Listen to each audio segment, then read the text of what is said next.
Hello guys! Good morning! Ayan, another day, another blessing. Galing kay Lord. O diba? Kaya lagi tayong magpasalamat. Katulad sa araw na ito, meron naman tayong bagong biyaya.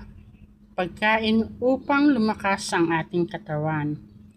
Ang ating pong recipe for today ay ginisang tahong. Yan, para may konting sabaw din.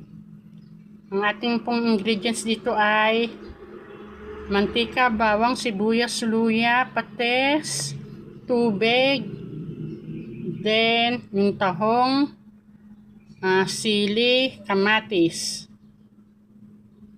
patis, para pampalasa. Ayan. Ginisa lang po natin ng mantika, bawang, sibuyas, kamatis, patis, sili. Tapos nilagyan natin ng tubig, pinakuluan, kumulo na, nilagay natin ang ating tahong.